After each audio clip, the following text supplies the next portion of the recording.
Hello and welcome. Sometimes it feels like the big decisions that shape our lives, everything from healthcare to education, come out of nowhere, right? Like it's all just chaos. Well, what if I told you there's a hidden framework that actually makes sense of it all? Today, we're going to pull back the curtain on this idea of governance, the invisible operating system that steers our entire society.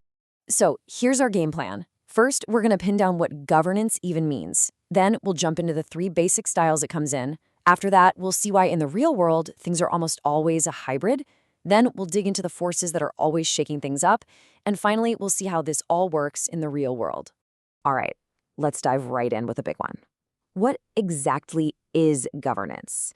I want you to think of it as the key that unlocks the whole complex machine behind how our society's rules and policies actually get made. At the end of the day, governance is really just the answer to one massive question. How does a society steer itself? I mean, how do we, all of us, together, decide where we're going, what's important, and how we're going to solve our problems? It's so much more than just a government passing laws. And here we go. This is our core definition. Governance is all about those relationships, the official ones, sure, but also all the unofficial, informal ones between the people in charge and, well, everybody else. It's this whole web of interactions that really directs how things get done. Okay, now we're getting to the real engine room of this topic. To make sense of that complex web we were just talking about, political scientists have basically boiled it down to three main governance styles, or what they call ideal types: hierarchy, market, and network. This table right here, this is basically your cheat sheet for the whole thing. Just look at the differences. In a hierarchy, it's all about command and control. For a market, it's all about competition. And with a network, you're looking at cooperation and trust. Each one has totally different players and runs on a completely different set of rules. So first up is hierarchy. This is the classic top-down approach we're all familiar with. Think of a pyramid. It's built on authority, rules, and control. The government is at the top, making decisions that flow downwards. Your typical government agency is the perfect example of this.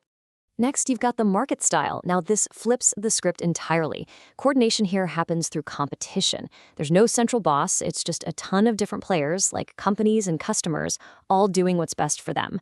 Think of the invisible hand of the economy. That's a market in action. And our third style is the network. This one is all about teamwork. It brings together a whole bunch of different stakeholders, government, private companies, nonprofits, you name it, all working together. The magic ingredients here are trust, negotiation, and a shared goal. It's not about commands or competition, it's about collaboration. Now, it'd be nice and tidy if the world fit perfectly into those three little boxes. But, reality is always way messier and, frankly, a lot more interesting. The truth is, you almost never find these styles in their pure form. And hey, don't just take my word for it. The source material for this explainer makes it crystal clear. It's incredibly rare to find any real-world setup that's run by just one of these principles. In reality, it's always a blend, a complex mix of all three. You want a perfect example? Just look at education policy. It's a total hybrid. You've got the hierarchy with things like national testing standards and government oversight. You've got the market, where schools are literally competing for students and funding. And you definitely have a network, with parents, teachers, and unions all working together and sometimes clashing. All three styles, all at once, in one policy area. Okay, so if governance is always a mix, what causes that mix to change over time? What stirs the pot? Well, that brings us to the forces that are constantly shaping and reshaping these systems. To really get why these governance mixes shift, you just need to remember three key words. First, the dynamics of the system itself. Second, the strategy that different groups use to push for change. And third, the actual real-world capacity of a system to get things done. So let's unpack what dynamics really means. First, you start with the initial equilibrium. That's just a snapshot, the specific mix of governance you have at one moment. Then you have to look at the temporal dimension. How is that mix changing? Is it a slow, gradual evolution or a big, sudden revolution?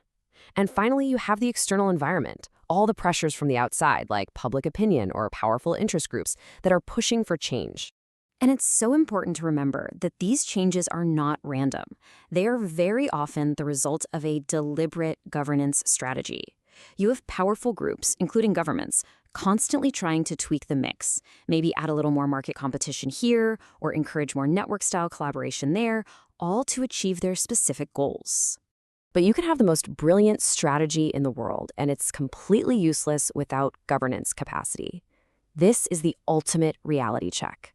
Does the system actually have the resources, the trust, and the ability to get the job done? You can design a perfect system on paper, but if the capacity isn't there, it's just not going to work. So let's put all these pieces together. Let's see how the actual structure of a government can influence these governance styles and, at the end of the day, shape the policies that affect us all. The political system itself makes a huge difference. Take federal systems, like in the US or Germany. Power is spread out across local, state, and national levels. This creates way more opportunities for people to push for change, which makes the whole governance mix more dynamic. On the other hand, in unitary systems, power is concentrated at the top. This usually means the governance mix is much more stable and, frankly, a lot harder to change. So, what's the big takeaway from all this? It's that the blend of hierarchy, market, and network that shapes our world is never an accident. It's a living, breathing system. It's constantly being reshaped by deliberate strategies, limited by its real-world capacity, and all of it is happening inside the political framework of a country. And that brings us to one last question for you to think about. From the way your city handles recycling to how your healthcare system works, there is a unique governance mix making it all happen. So, what blend of command, competition, and cooperation is shaping the policies that affect you every single day?